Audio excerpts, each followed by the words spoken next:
Toronto as we get multiple injury updates from the Toronto Maple Leafs today at practice. And not only that, multiple new trade updates from multiple insiders, including Elliot Friedman, that we're going to get into today. Lots to go over today, guys. Welcome in, ladies and gentlemen.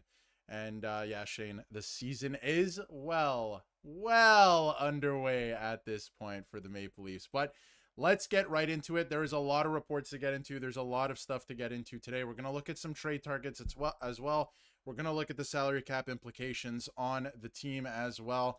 But thank you, everyone, for tuning in. And we're also going to try some new stuff here on the channel. So we haven't been streaming too much, after games. I've been trying some watch-alongs and stuff like that. But, maybe some more streams on Mondays. You guys let me know in the chat because there's a lot of regulars in the chat. Thank you, Shane. Yes, I'm rocking the mustache. It is, it is December 1st, but November and all that. So, Josh, we'll get into that and some of the injury updates as well. We have some updates on Brandon Carlo. But we're going to try some new stuff. Let me know if there's a certain day that you guys want. I'm thinking maybe Monday evenings, like kind of around this time, maybe 5:30, something like that, 6 o'clock. Every week we'll do a live stream. We'll get all together. We'll talk everything to do with the Toronto Maple Leafs. So let me know in the chat if you're digging that. I'm thinking we're going to start doing that. We're going to play around with some stuff. Maybe some more, of course, dependent if they play that day. But maybe we do some pregame stuff as well. Let me know in the chat. But, of course, when playoffs roll around, we're going to have some post-game streams. We're going to have call-ins, all that fun stuff. So we'll have that rocking for you guys on the channel as well, because those were a lot of fun last night. So I'm liking it so far. So we'll see. Lots of stuff to get into today. Let's get into a lot of this. So in terms of advanced analytics and some numbers, let's crunch some numbers. The Leafs playoff odds, the current playoff odds, according to Polymarket Sports, to make the playoffs, they have a 51% chance. So you're telling me there's a chance that they make the playoffs. Of course, 51%. To win the Atlantic, still 13%. It's looking less likely. I don't care. I'm at the point where it's like the Florida Panthers. Just get in. And to win the East, 7%. Win the Cup, 3%. But let's be real. Who knows who's going to win the Cup this year? We'll watch when you guys go live regardless. Yeah, Shane, I appreciate it. And Josh, I know I miss doing some of the live streams too. Things have been very busy. So, it's been very interesting this year, and it's just been an interesting year in general. Some stuff to get into today. Anthony Stolar's new update on him. There is no update. It's a lot worse than they thought. It was originally labeled as a 1 or 2 game upper body injury, a day-to-day injury, has now stretched far beyond that, turning his absence into somewhat of a mystery. With no update, and this is from Darren Drager, by the way. I should also mention that the video off the top was from Mark Masters at practice this morning, so credit to Mark Masters. Of course, always on the ball. Go follow him on Twitter. But no update and no sign of him on the ice. The situation remains clouded. The Leafs and Stolars aren't obligated to disclose specifics, but given that there was an undisputed number 1 goaltender not long ago, the lack of clarity naturally raises eyebrows, which, by the way, the number 1 goaltender thing, the Leafs have 2 solid goaltenders. Let's put that to rest. But, of course, last year, it was Anthony Stolarz. He was the starting goaltender. There's some stuff on William Nylander I'm going to get to in a second as well. But let's get into the big stuff here. Simone Benoit is back after missing a game this weekend. So he's back with the Leafs. He had to attend a funeral. So hopefully everything's okay. Condolences to the Benoit family. OEL also left the last game against Pittsburgh in the 7-2 win with an upper body injury. He is back, so get into that. And we're going to get to some trade stuff in a minute, guys. Stay tuned for that. Lots to talk about. And let me know everything you think in the chat. People you think are playing well right now, what you think about Berube, everything. Throw it in the chat. We'll get into that in just a second. Nyes and Cowan for Hughes. I think Hughes is going to the Devils. Quinn Hughes is going to New Jersey. Sorry, Canucks Digest. I see you in here, and Quinn Hughes is going to New Jersey. Can I interest you in one slightly used Tyler Myers? Absolutely not, but the Leafs might need a right-handed defenseman. We'll get into that in a second because huge update on Brandon Carlo. We'll get to that in a second. It's absolutely insane going on right now. OEL is working out for you guys, so maybe Myers would. So happy we're paying OEL $4.7 million for him to play good for the Leafs, and he is playing very well, probably their best defenseman. Can the Leafs interest the Canucks in an agent Morgan Riley? That would be interesting as well. Elliot Friedman from Joshua says that they are looking for a top 6 winger and a top 4 reliable, versatile defenseman. We'll get into that in a second, too, in terms of top 6 players. But anyway, Simone Benoit returns to the lineup. Now, there's one guy who isn't on the ice, as you can see here. These are the lines that came out this morning for the next game tomorrow, which they're in Florida and they're playing the Panthers tomorrow. Big game. Now, it looks like Yarncroke and Michelli are being scratched again. Of course, we know Berube. You win a game, you're getting the same lineup. You're getting the same lines. We know this. I'm not even going to get into it at this point. I'm not surprised, except for the goaltending. Of course, Wall's going to go tomorrow, which makes sense. Brandon Carlo traveled with the team, and we heard he was going to practice with them today. This was the update last week, guys. He was going to practice with the team, and not only was he going to practice with the team, it looked like he was going to play tomorrow night. That was the update that we got last week. Now, he's gone home, and he's had a setback in his recovery. And not only that, I heard this just minutes ago at this point, that not only has he flown back home to Toronto and he's not with the team anymore, not only has he had a setback in his recovery, which I hope Brandon Carlo is okay, first of all, by the way, and I hope he recovers. Not only that, but just a few minutes ago, I heard that he is seeing a specialist now. So this is way worse than we originally thought. Just like Anthony Stolarz' injury. Now, I listen, I think the guys on the medical staff, they have a hard job, right? And throughout the organization, MLSE has always been known. The whole Kawhi Leonard thing, you come here, we're going to keep you healthy, all of that. And, great praise for that. MLSE has way more money than other organizations, stuff like that, and they can afford to take care of their players. The Leafs injury stuff over the last 2 seasons, I know the Leafs don't have to tell us anything. This is insane. This is insane. I get the Matthews thing. He's a private guy. I get it. Even last year, you don't want people to know he's going to Germany to get treatment. I get it. I could have, if that never leaked, I would have been fine, right? Okay, he's doing what he needs to do to get back in the lineup. I would have been fine. I don't even need to know specifics. Last year I was talking about Matthews. I'm like, we don't need to know. Just come back and play well. That's all I care about, right? This is getting a little bit out of hand because every time there's an injury, they're like, that's okay. He's day to day. Go ask the New York Rangers. If it's day to day, that guy's playing in their next game, right? He's going to miss a game, then he's back. That's what day to day means. With the Leafs, they say it's day to day, and he's gone for a month, right? Like, we have no idea what day to day means anymore, or week to week. So now Stolarz is, we have no idea, and Brandon Carlo has, had a setback, and you're like, okay, he had a setback, he's not feeling well, maybe something flared up, right? That happened with Matthew Nyes as well this season. And now he's seeing a specialist. Bad news. So, not great. Brandon Carlo has gone home. He's not with the team. He's suffered a setback. You can see this as well. They also hope for more information in the next 24 hours. So we'll have something more concrete in the next 24 hours. Now, Joshua, I'm going to ask for some help from the chat. Joshua, I know you're on the ball here. Can you give me some players that the Leafs are rumored to acquire? I know they've been talking about top 6 players. I know you have some names. I know you've been seeing what Elliot Friedman's saying. If you can throw some names in the chat, we're going to check those out in a second because I want to get into the salary cap implications because there is a quote. Yeah, I think my audio is fine. It's showing that I have audio here. Thank you, Shane. But I'm going to get into a quote from Brad Marchand because he believes the Toronto Maple Leafs are going to make the playoffs this year. And he went on to say, and he was, obviously he was doing media this morning. He said, if people are thinking they're out of a playoff spot, and he's referring to the Leafs, of course, for the season, they got to find a new job. With the media attention and the fan support they have, things get blown way out of proportion. They're still a good contending team. And I have to be honest, I've been saying this all season. I have been. No need to panic. Panic won't do anything for this team. You can't make any trades. Like, what are you going to do in terms of, you can make a trade, of course, but you can't make any trades in terms of trading away your younger players, and you have no real assets to trade off either. You're kind of stuck here. Panicking is not going to do any good for you. Although after Friday, I was like, this is not a recipe for success. But they had a great game against Pittsburgh. They still kind of got outplayed. I'm interested to see what they do against the Florida Panthers. But Brad Marchand always pumping the Leafs tires. I can appreciate what he has to say, and he's a good hockey player. And when he plays for Team Canada, you have to appreciate what he does. But just awful. Trevor Van Riemsdyk would be a great player as well. But let's get into, like I was talking about, let's get into some players, because there's been some trade reports, and I want to get into this now, actually, because I believe I have some reports here from Elliot Friedman. Yes. So Elliot Friedman on the Leafs, and this was from Saturday Headline. So this was in between the second and third period on Hockey Night in Canada. And he said, I don't believe that there's anything imminent in terms of major organizational changes like a coach or a GM, anything like that. And if you watched our video just the other day, Nick and I were talking about how there's major changes coming, like a change is coming to this team. It's not good enough this year. It's not the GM and it's not the coach. It's not happening in season. Both of those guys. Keith Pelly loves Craig Berube. I don't know about Brad Treliving. Like, I could see a world where he is let go at the end of this year. It depends what happens.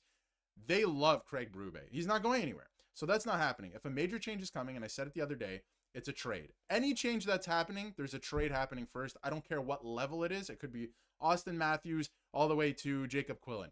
Like, it's going to be a trade first. And I don't care who it is, but they're going to make that move first. So I don't think they're thinking about it. I don't think it's on the horizon in terms of a major organizational change. And you can see from Saturday headlines as well, a couple other teams all have goalies to move. Chicago has been giving permission to talk to Laurent Brossoit. He could be on the way to the Edmonton Oilers, which they think that that's the thing that's going to save their season. What are we talking about, Edmonton? And Toronto is active and trying to do something. So active and trying to do something. Now, there's a lot of names out there right now. And like Joshua put in the chat, we'll get into one, which is Alex Tuch. So we can get it to Alex Tuch here in just a second. I'll bring it up on screen for you guys and some of the salary cap implications that we have. Also want to get into standings because this has been a weird year and some weird injury stuff going on this year. But we'll get into all of that in just a second here. So you can see Puckpedia here. Best website. Awesome website. So we're going to go with Alex Tuch. We'll get into this. So as you can see, Alex Tuch has a current cap hit of 4.7. Sorry, bring that up for you guys there. $4.75 million. He's also in the last year of his deal. He's projected to make $9 million, which the cap is going up roughly $9 million every single year after this year, if not a little bit more as we go along here the next couple seasons. But Byron would be great as well. We can get into his contract as well. But his contract expires at the end of this year. So I would think Buffalo, like, they're not going to make the playoffs. So I think they're either, if they're not going to resign him, which they haven't yet, and, you know, trade talks have stalled big time, I think that there could be a recipe for a trade here. And I mean, at 4.7 million, the Leafs can make this work. If you move off of Max Domi, we'll get into Max Domi in a second too, you can make this work easily this year. And then after that, you can resign him, no problem. You have all your big guns locked up. I mean, who do the Leafs have to sign after this year? We can get into that too, but it's nobody significant, I don't think. So year 7 of 7, $4.7 million. 29 years old. This guy can score goals. I mean, you look at the regular season so far this year, he has 22 points in 25 games. Down here in the bottom right. Make it bigger for you guys. 25 goals. 25 games played. He has 8 goals, 14 assists. He has 22 points. So he's been awesome for the Buffalo Sabres so far.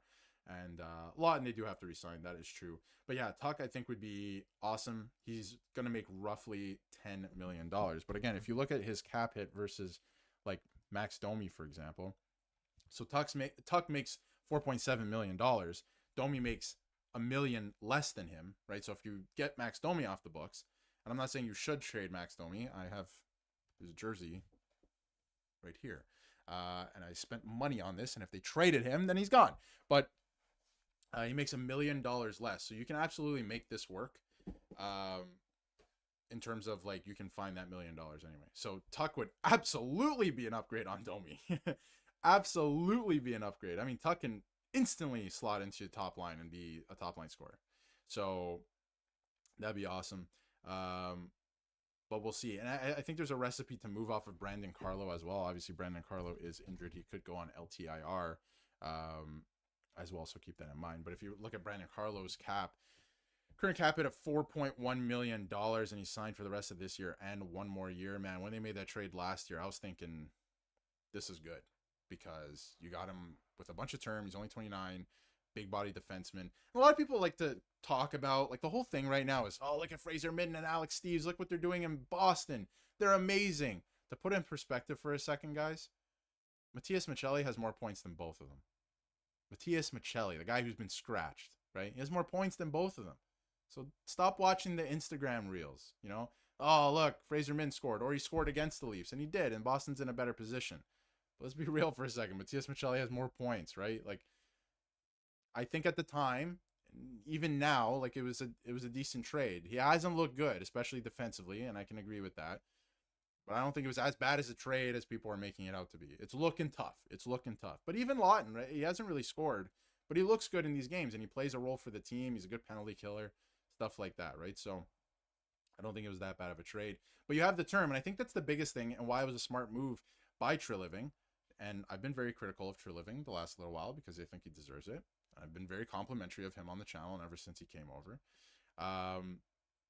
from Calgary. But year 5 of 6. So he came over last year. He had 3 years technically left on his deal, 2 years basically. You can still trade him. And there's a lot of people that want him apparently. Nick Kiprios is saying that there's interest around the league in Brandon Carlo. Of course, a healthy Brandon Carlo. But apparently there's interest around the league in Brandon Carlo. So that'll be interesting. You can see this year, I mean, his 5-on-5 time on ice per game is like 16 minutes. Play some time on the penalty kill as well. So gets him to almost 20 minutes a night sometimes. So in and around there. And again, if you look at the salary breakdown, there's retained salary as well. So that is from the Boston Bruins. They're retaining 15% of his salary. So there is that as well. But yeah, pretty interesting stuff. Another player I want to bring up that I'm very interested in, and I don't know if he's going to get traded, is Owen Tippett from the Philadelphia Flyers. He makes $6.2 million. This is a guy that I believe he's almost a point a game player. He's not going to be at the end of the year. Like, he's going to put maybe 60, 65 points or something, which is not bad. Not bad at all. But he's in year 2 of an 8-year deal at $6.2 million, and they signed him for the long haul. But he's 6'1". He plays a lot heavier. Like, I watched this guy in junior when I was working in the OHL, and one of the best players I've ever seen at the junior level. Like, he can do it all. He's got the shot, underrated playmaker, can use his body, very physical. Like, this is the guy. He's a dog. Like, I would love to see this guy play in the NHL playoffs. He hasn't had a chance to. And he's a dog, and he's almost, he's 210 pounds. Doesn't have the biggest frame, but would really like to see this guy. And I think this would make a lot of sense for the Leafs. He's from here. He's from Peterborough. He played in the OHL here. He was drafted by Florida. I think this one makes a lot more sense. And he should be getting a lot more ice time. And look what he's doing with his current ice time. I mean, he has 17 points in 24 games this year. And he's a goal scorer. I think in the right situation, this guy's a 40-goal scorer in this league. So this one makes sense to me because in the rising cap, 6.2 for 6 years, that makes a lot of sense to me. I think that is very attractive. So that one is another one that I think is on the board, at least for me, in terms of who do they go out and get. Now, Joshua has other names linked to the Leafs. Michael McCarron, not super in love with this player for the Leafs, but we'll get into it. Michael McCarron, he makes a little bit more than league minimum. He makes $900,000. He's in year 2 of a contract. He doesn't put up that many points. He's also on the last place Nashville Predators, who've been horrible this season.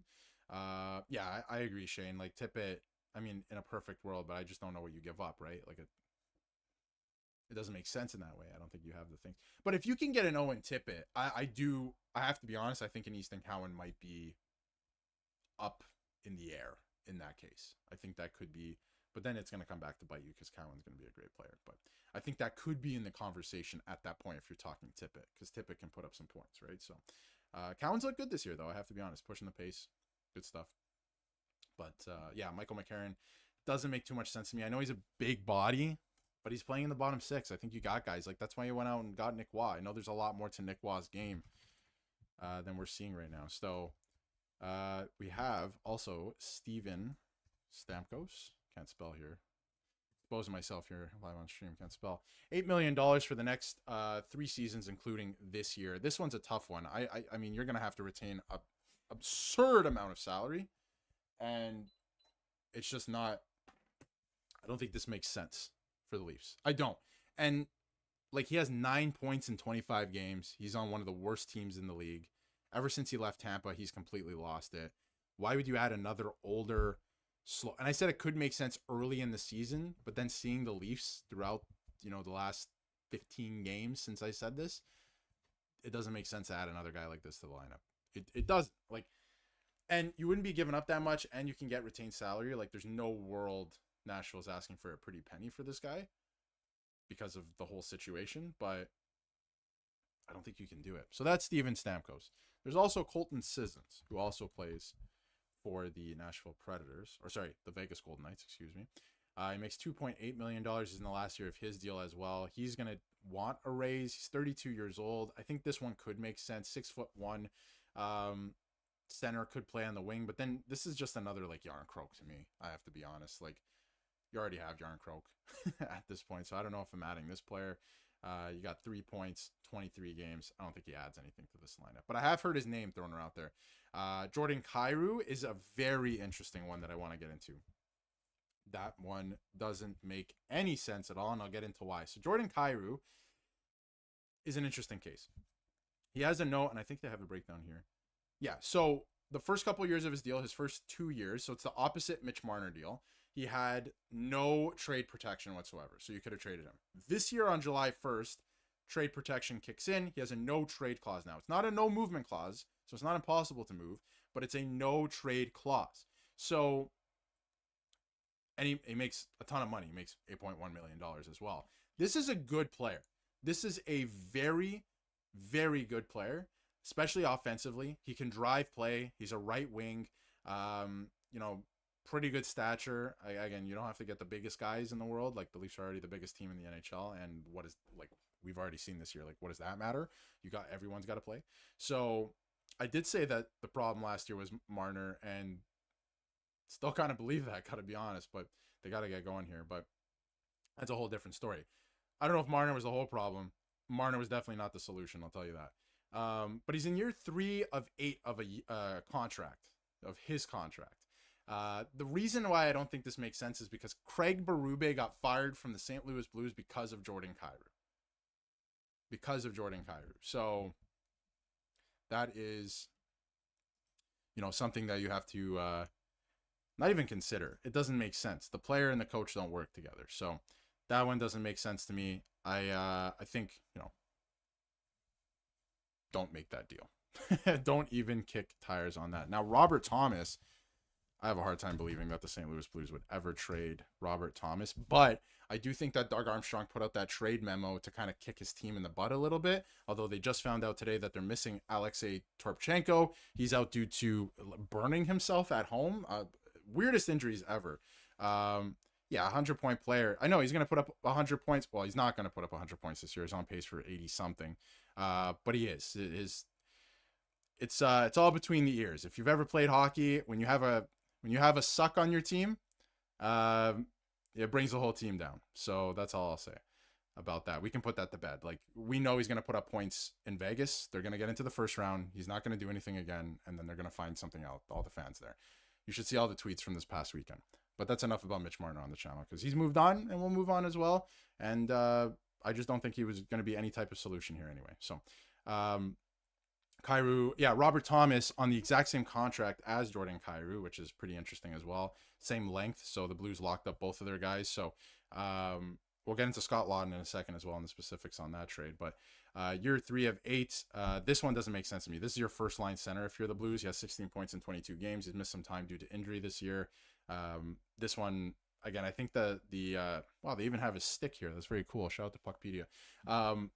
I think that trade memo for the St. Louis Blues was more about kicking the team in the butt. Torpchenko's out due to an injury. You also have Snuggerud's missing a lot of time due to an injury. To trade, and they're 2 points out of a playoff spot, to trade Robert Thomas doesn't make sense. So I think that's crazy. So that wouldn't make sense to me. Let's see what else we got here. Robert Thomas doesn't make sense. Alexei Torpchenko does make a lot of sense, I think, for the Leafs. But it depends on some of the moves that they're making, the salary cap implications as well. Oops. Let's put in Torpchenko. Oh, I guess they don't want that. Alexei Torpchenko. $1.7 million. I really liked this player when he was with the Guelph Storm. But again, he doesn't put up any points. He can kind of play on the penalty kill. I feel like the Leafs have a lot of those guys. Could make some sense depending if they move out some contracts. I don't think you're moving off of Scott Laughton at this point.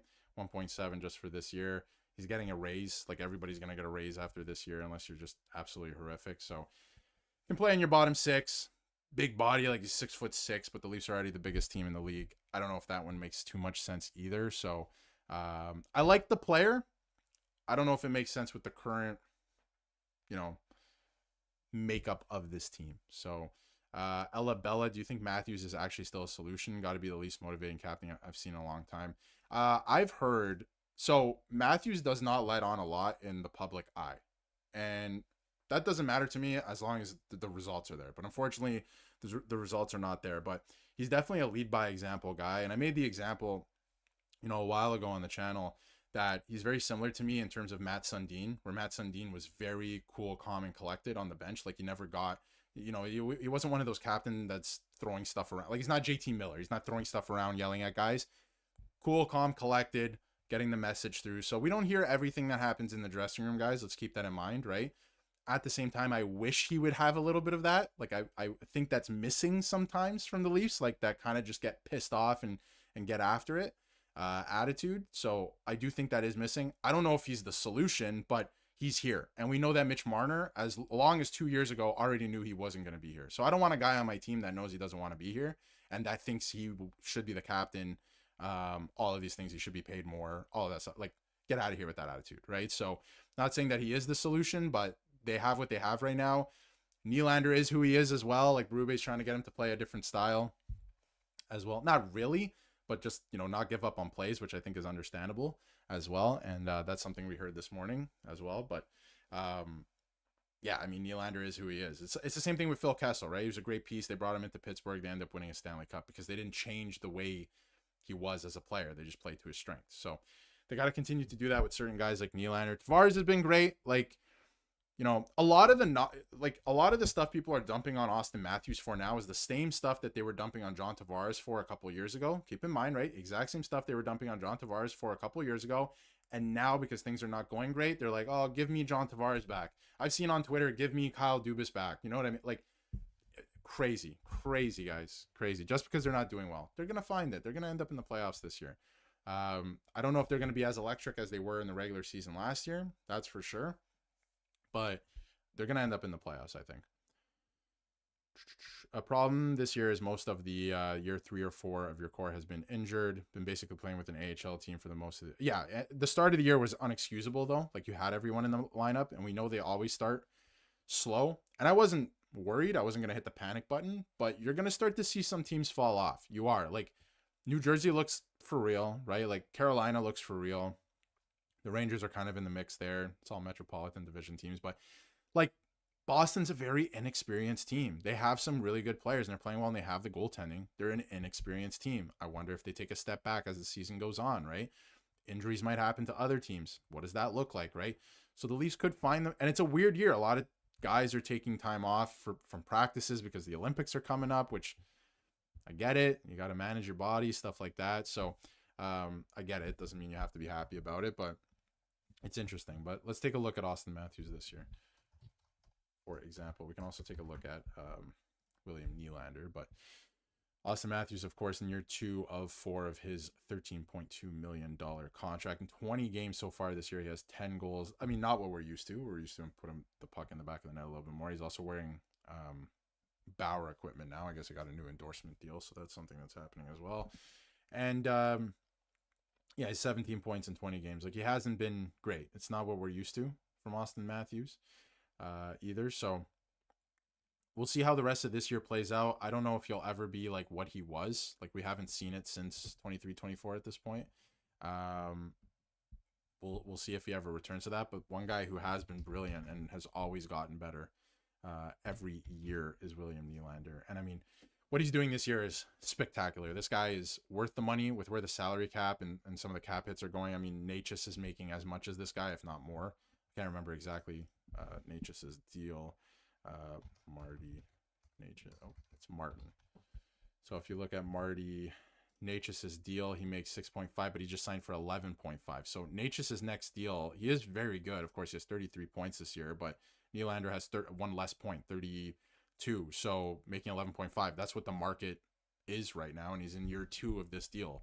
So they locked him up. He's here on this cap hit where guys are going to be making even more than that. The cap is going up. He's been brilliant this year. And again, you want to see him not give up on plays as easily. And Berube's been yelling at him, but 32 points in 21 games, like, he's been sick. He's been awesome, so can't complain too much. Let's take a look at the standings right now, too, since people want to get into that. We'll get into that, and I'll try and make this bigger for you guys here. 1 second. There we go. So we got Tampa first in the Atlantic. They are absolutely rolling, and I predicted that they were going to be very good to start the year. But the other two teams did not predict that. I didn't think Boston was going to be anything special this year. They're in the mix. Canadians are there. Last divisional playoff spot is 29 points. The Leafs currently have 25. So not even a wild card, which 29 also gets you into the wild card. But you're only 4 points out of a playoff spot. It's a little crazy, right? It's a little crazy. So they can definitely still do this. And sorry for scrolling up and down. But this is the current divisional playoff spot race. In terms of schedule coming up, Seb just put it in the chat.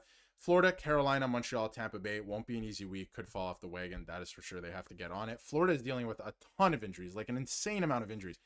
Win that game tomorrow. Carolina is going to be a tough one.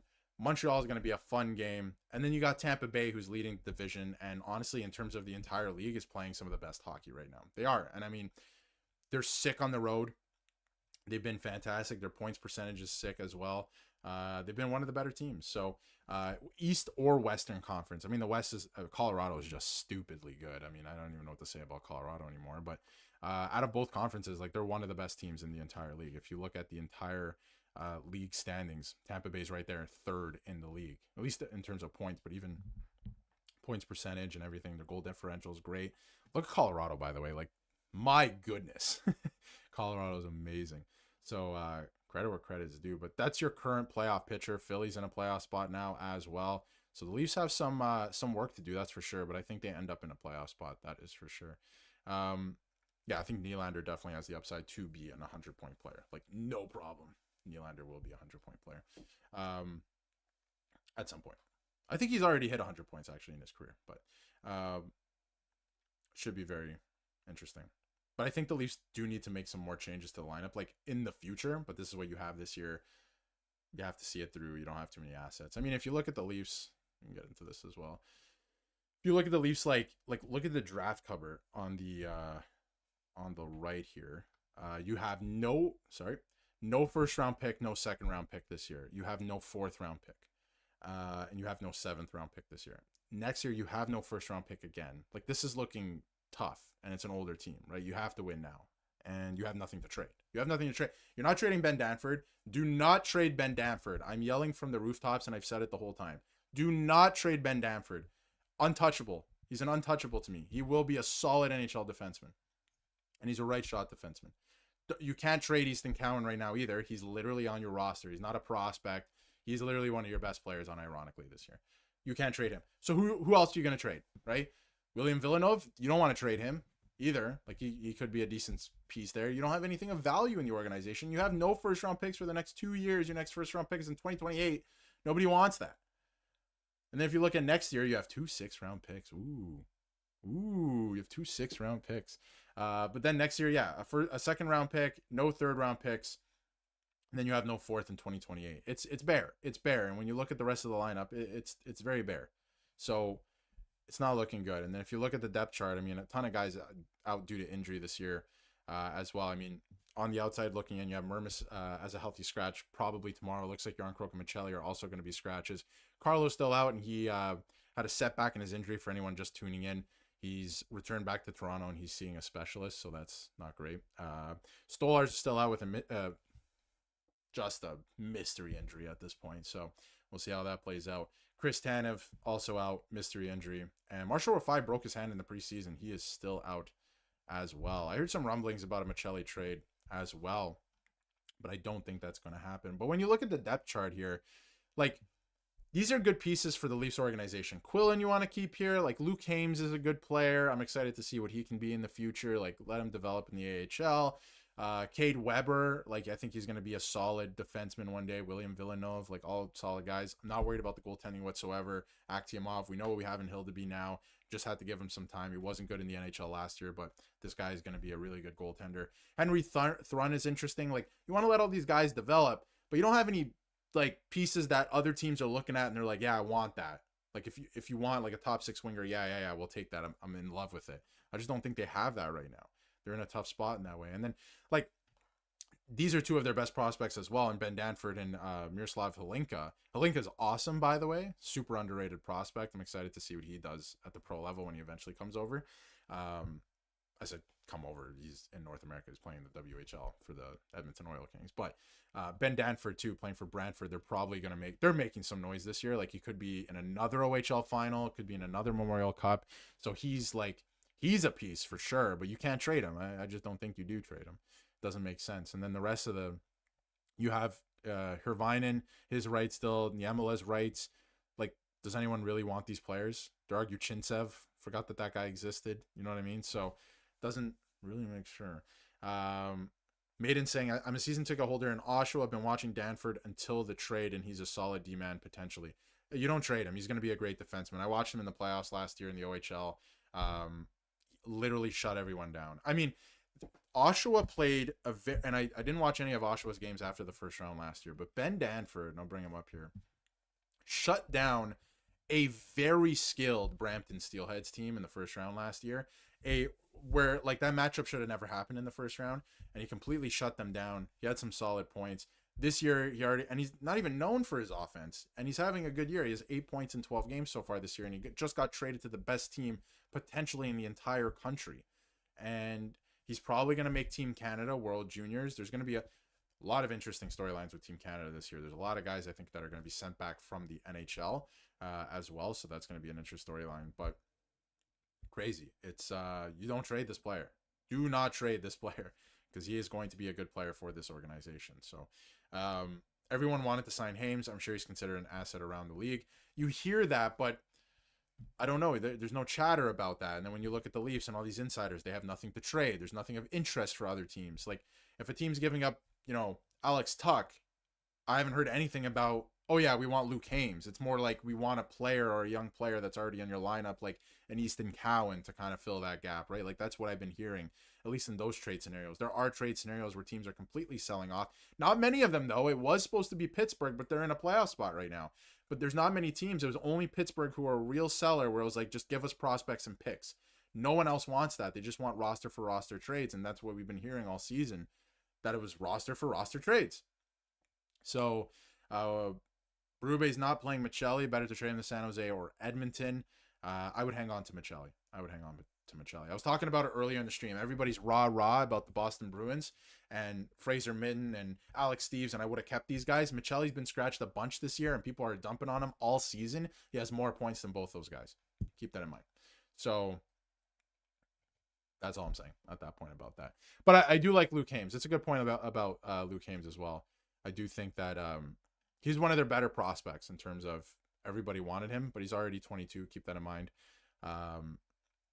as well. But he was one of the highly touted guys coming out of the NCAA last year as well. So everybody wanted to sign him. Anyway, I believe he was only going to sign with Ottawa or the Leafs. And he ended up signing with Toronto. So trade rumors, Sabres and Sharks have been linked to Hirvinen and Topi Niemela. Mattinen as well. I believe he returned to the Leafs organization last year. I don't think he's still with the organization. I could be wrong about that. Also keep an eye on Vancouver. They said they're open for business, so we could do something. I heard that the asking price, like I wouldn't go after a guy like Garland or Hughes or Pettersson. Like Hughes, I think is going to end up in New Jersey. Like it's the worst kept secret in the world. He wants to play with his brothers. The only better place to play with his brothers would be in Toronto, where they grew up. So yes, they are American, but they did grow up and play hockey in the GTA. So that would be the only other best place. But it's the worst kept secret in the league. Like they're going to end up in New Jersey together, so I wouldn't touch that. But I do think that Kiefer Sherwood could make a lot of sense. He hits the most in the league. He can chip in for some goals. But I've heard that the asking price as early as this morning is a first-round pick and a prospect. So the Leafs don't have any of those things to offer up because, as you can see here, in terms of the draft stock, no first-round pick this year, no first-round pick next year. So unless the Vancouver Canucks want a first-round pick 3 years from now, so a guy that can maybe make an impact 5 seasons from now, you're not getting that. So it'll be very interesting to see. Michelli has had a good start. I'm a big fan of Michelli. I thought he was going to have a good season. And when I say good season, 50 to 60 points, would have been happy with that. He has 9 points right now, about on par with where I thought it was going to be. I think that's a good season. I didn't think he was going to come in and be Mitch Marner's replacement in terms of, and you don't want a Mitch Marner replacement. We've been talking about it all year through the summer. Why would you replace Mitch Marner with the same player? It doesn't make sense. It didn't work before, but he was never going to be that type of replacement. It was more just um, he can chip in for some goals here and there, and not just goals, point production. So, and he has been. He's been okay. I think he's been fine. Do you expect him to get in on the forecheck? I think he's been actually okay in that department as well, but he hasn't been so good enough to keep his spot in the lineup. And now he's on the outside looking in. Joshua Waugh, not Joshua Waugh, he plays for the Montreal Canadiens. Dakota Joshua and Nick Waugh were a lot better on Saturday. So that was good. And that third line actually looked pretty good because they were rocking a third line of Joshua, Waugh, and Michelli that looked pretty good through the preseason at times this year. But now with McMahon there, you know what you're getting out of that line. If they can start chipping in for some depth scoring like that, now we're talking. So, yeah, Michelli was a great player in Arizona. Put up 50 to 60 points back-to-back years. They moved to Utah. He said, I don't want to be here. They didn't play him. And then everyone said, this player's washed and he sucks.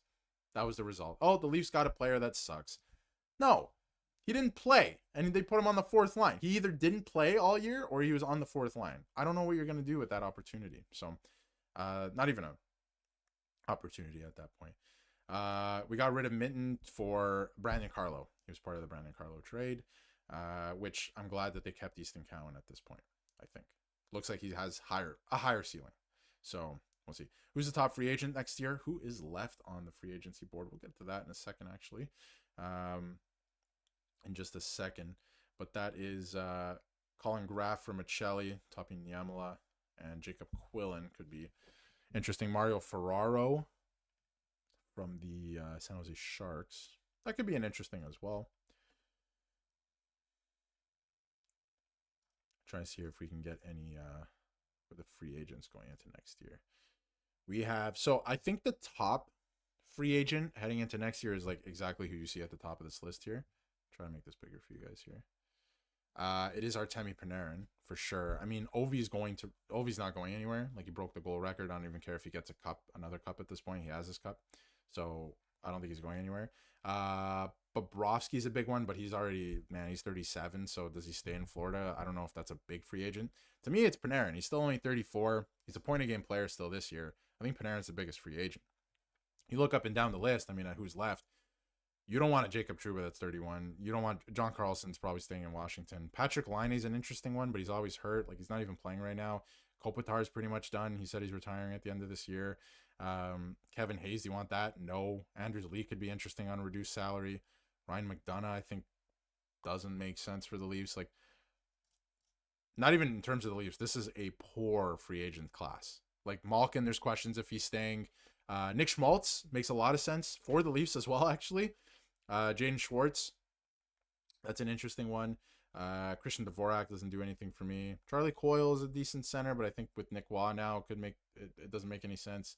So you look up and down this list. I mean, a lot of these guys are going to end up staying with their teams, or they're going to sign for maybe less because they're aging out a little bit. So not an impressive free agency class next year. I have to be honest about that. Just pretty brutal. Not going to lie. Not great. But go through the chat here in just a second. Yeah, San Jose's got something brewing there with Celebrini and Will Smith. A couple of other really good players there as well. Sam Dickinson looks really good as well. Yeah, Carlo came to the Leafs for a first-round pick and Fraser Minton, keep in mind.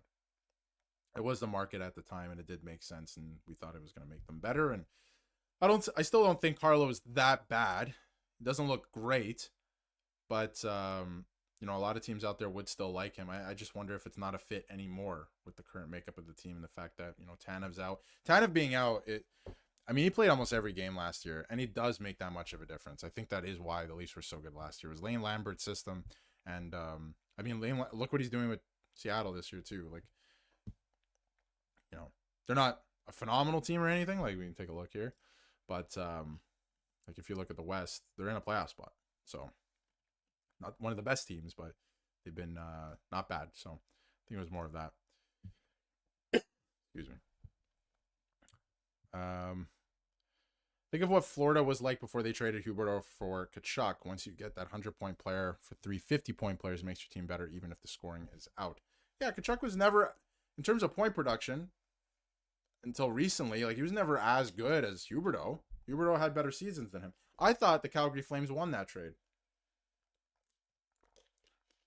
At the time, I said to myself, you got the MVP, right? Everyone forgets it was during the summer. You got the reigning MVP.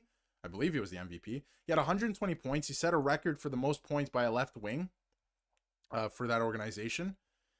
And then Mackenzie Weegar. I thought they won that trade. And you're like, okay, Kachuk's going the other way, whatever. But it changes the culture, right? And you changes the way you play. So a lot of people make the point that, trading, this is the whole thing for Marner, 100-point player away and getting 350-point players.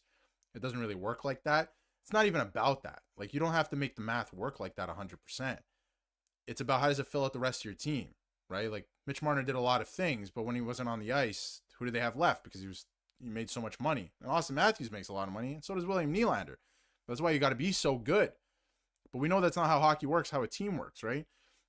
And the mentality thing, like the Edmonton Oilers, they're not an amazing team on paper. They're not.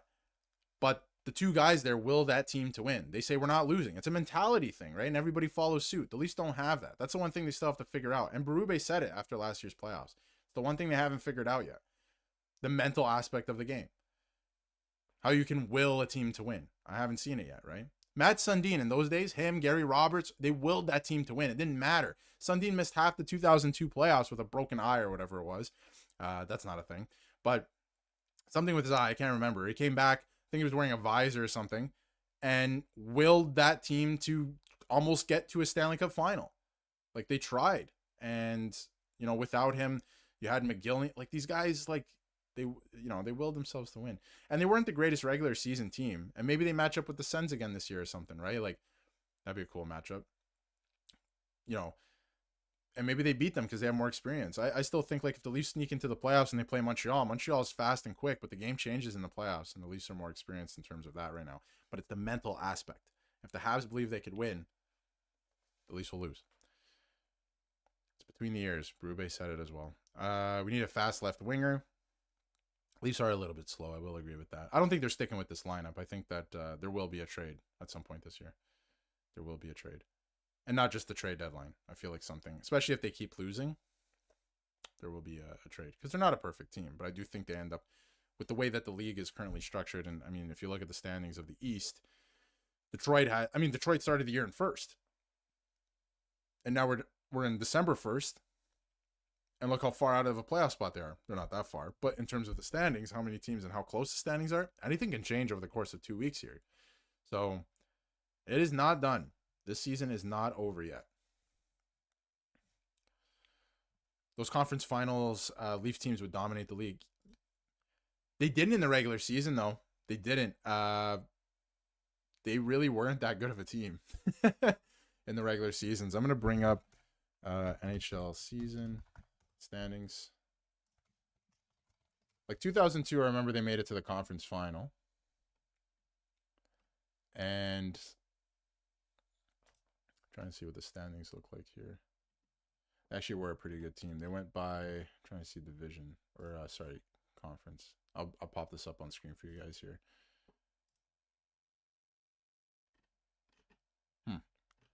Apparently they don't have that information available. I don't remember them going by division, though. I remember it was by standing. But anyway, I don't remember them being a very good regular season team. I just remember them kicking everyone's butt in the playoffs. So there's that. Bunting could be an interesting pickup as well. But he has a little bit of the Nazem Kadri effect as well. He used to get penalties just because he was Michael Bunting. So the problem for the Leafs is that none of their players have trade value outside of their main guys, including Cowan. That's right. Yeah, that is correct. But that was supposed to be the point. You're supposed to be a good team. And I still think they have the ability to do that. They have to find it within themselves, which sounds like a Disney movie thing to say, but it's true. It is all mental with this group. They could use another, fast winger, sure, and another defenseman. These things are all true, but their goaltending is playing great, and has been. Last year, even I would argue the year before that, not Samsonov, Woll I'm talking about, but yeah, you do not trade the young prospects. Don't do that, especially guys you've spent so much time developing. You know, you draft them, you develop them, you're watching them, you're sending guys to watch their games, talking with them. They come to development camps, they come to rookie camps, all that stuff, and then you're going to trade them for a guy that puts up 30 points. You know what I mean? Like, it doesn't make sense. Keep Cowan, keep Danford. You've spent so much time and assets into those players. Do not trade them at this point. So I think we're going to wrap up shortly here, guys. So any final thoughts, questions around the league? You know, pretty interesting standings here right now. You got Philly and Pittsburgh in playoff spots. Philly has 31 points. Pittsburgh with 29 points. The league is very tight. The Islanders are there as well. The Leafs are 4 points out of a playoff spot. They're also 4 points out of a divisional playoff spot. And the Leafs have 25 points. And if you come up here, they're only 5 points out of second in the division. And Tampa Bay is kind of running away with it. They are 9 points up on the Leafs right now. Tampa Bay is playing some good hockey. But look at the goal differential in the Atlantic Division. I mean, 2 and 3 in the division right now are minus goal differentials. Look at the rest of the league. Look at the rest of the playoff teams. This division stinks. The Leafs can definitely make the playoffs this year. I don't think it's out of the question still. I'm not ready to hit. I get frustrated. I do get frustrated. It comes through in videos sometimes. I'm still not even hitting that panic button because things can turn around very quickly. And then what if, you know, Florida's kind of middling around right now. They're dealing with a lot of injuries. What if Detroit deals with some injuries? You know, Ottawa's still kind of there. They're just 3 points up on the Leafs. I mean, everybody in the Atlantic, look at this. Detroit has a minus 12 goal differential. It's worse than the Leafs, right? Everyone in the Atlantic has a minus goal differential. No other playoff team in the East has that. They've been brutal. The other thing I think is interesting is the Leafs are, the big storyline has been the Leafs are not great at home, but they've played a lot of home games. They're not good on the road either. So that, what happens there, right? That's another interesting storyline. So they haven't been good. They're playing literally 500 hockey right now. It's not ideal, not ideal. So get to this right now. Berube is a very bad coach. I don't know if that's true. I think he's more of a motivator. That's kind of what he was painted as anyway. So, Stu, I don't know if they were. Like, I remember some years the Leafs weren't. Like, I think 2003 they finished maybe 7th or something. But they would get into the playoffs and they would win a round because they had that experience and they were always injured during the year. But maybe a couple of those years they did finish top in the conference. I do remember a couple of those years they had home ice advantage, so that would make sense. But I think it was 2001 as well. Like, I think they were 7th and they were playing the 2 seed, Ottawa Senators or something like that. And Ottawa mopped the floor with them all regular season and then the Leafs swept them. 2001. Corey Cross with the overtime winner in Game 3, but and Matt Sundin with an overtime winner in Game 1. So they were close, but they still came out with those victories, right? So pretty crazy. But I don't remember the standings exactly back then. But there was a couple of years I think that they were in the bottom half of the standings, and they still came out with those wins. So, but they weren't, you know, they were great teams, but they weren't considered as good as some of their opponents sometimes, and they still came out with the victories. So miss those days. I still think we should focus more on our D structure. The D put carrier inside our defensive zone, how to move the puck better instead of being so afraid to get hit. Yeah, Leafs look like they're afraid to get hit. I also have said that a lot of people have been talking about the defensive structure this year. The defensive structure does not tell you when to move the puck. So indecisive. Timothy Liljegren was traded because of some of the things that Morgan Riley's doing this year. Indecisive with the puck. Oh, should I go here? Should I go here? And it's too late. I'm getting blown up and the puck's going the other way. Or there's a pizza through the middle of the ice, right? Like, that's why Timothy Liljegren was traded. Hey, Timothy, keep it simple. Hey, Timothy, I'm Craig Berube. Please keep it simple. Okay, no problem, coach. I'll do that. And then he overcomplicated everything and they said, pack your bags, you're gone. That's why he was traded. Keep it simple. And the Leafs are falling victim, a couple defensemen to that this year. So we'll see. They did some bad trades. Trade Matthews for Braden Point. Well, that would be, I mean, Tampa's not doing that. Boston and Edmonton want Michelli. Edmonton's an interesting one, too. I know they want some more players. Reinhardt and a first for Nylander. No chance. There's no young prospects anyway. Maybe Ben Danford, but he's a 5D on an OHL lineup. I mean, that is just an absurd. That is rage bait at that point. No, he's not. He is a top defenseman in the OHL. That's rage bait. Not spending any more time on that. Matthews is better than Point if he plays well. He's a better goal scorer. I do believe that. Maybe not right now, but all time. Matthews is also extremely close to breaking the all-time Leafs goal scoring record. Matt Sundin set it in his 30s. And Matthews is going to break it this year, I think, even on the down here. like he doesn't have to score 50 goals or anything like that. I don't know how many he needs still, but he's gonna break it. He is going to break it this year, which is crazy. 28 years old, and he's gonna be the Leafs' all-time leading scorer. And I just don't know if he's going anywhere anytime soon, especially not in the next 2 years. He's under contract, so it'll be interesting to see. But we'll see how far he gets on that list. It's pretty crazy. He also beat out Marner for top 5. Not top 5, sorry. On the points list, he now has Marner's spot that Marner had last year, or set last year. You can only go for so long with your goalie before he gets exhausted, and you don't want him exhausted for the playoffs. I just think it's an identity for the Leafs. Too many coaches. Yeah, too many coaches. I mean, Babcock, you went through Keefe a bunch, right? So 2001, they finished 4th. Interesting. I don't remember that being the case. I'll search it up. I'll search it up after this. I couldn't find the standings for some reason from back then. They don't have it in the division. NHL season conference standings. Let's see if we can find this here.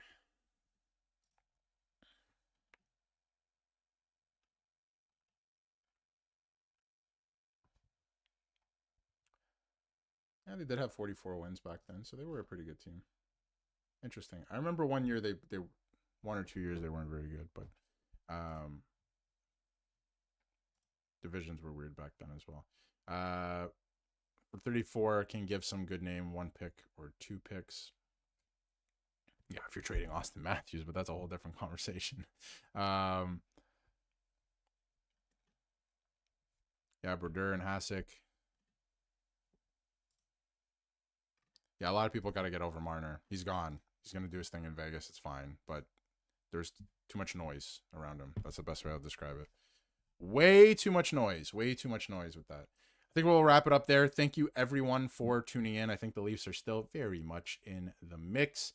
We'll take a look here at, everything that they got going on with the salary cap. They have no salary cap space. There is a real world where Brandon Carlo goes on LTIR at this point.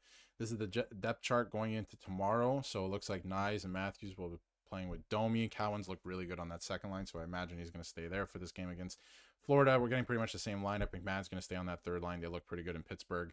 And, of course, your fourth line, Robertson. I didn't even mention that, by the way. Robertson's taking reps on this fourth line, so that's another interesting thing to keep in mind. And then, of course, Carlo, setback. That's so funny that Carlo, setback, and Tanev, obviously mystery injury. Rafai's an interesting one too. They have him up just to get the LTIR relief as well. So pretty interesting. But yeah, I think ultimately they'll make the playoffs, and we'll see. But we'll do more of these streams. Let us know in the comments in the chat. The videos, whatnot. We'll be back with another video, some more content tomorrow, because obviously they'll have a morning skate before the game. So let us know in the chat if you want more, like, Monday streams, if you want maybe a Wednesday, something like that. We'll do more, maybe, scheduled streams. Everybody can come in, give their thoughts. We'll talk about what's, happened the last week with the team, stuff like that. I think that'd be real fun, but we'll try and do some more live streams and stuff in terms of like post games and all that fun stuff, because that's always a good time. But thank you, everyone, for tuning in. It was a lot of fun. And new rules going forward with the live streams. You're not allowed to mention 16 anymore. I'm just kidding. He's always a good conversation piece, and he's a part of Leafs history. So, and a great player over there in Vegas. But yeah, they're also in a playoff spot right now, but just barely. But we'll see what happens with the Leafs. Thank you, everyone, for tuning in. Appreciate it.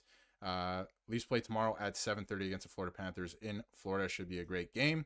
We'll have you guys covered with some updates in the morning. We'll get an update on Brandon Carlo as well. Maybe some of the other guys that was confirmed today. So we'll get into that stuff tomorrow. Thank you, everyone, for tuning in. Have a great night and enjoy whatever games you're on tonight. Enjoy, everyone. Thank you. Stories of the bold where legends untold, from first pop drop to the seasons full. Tune in and watch the drama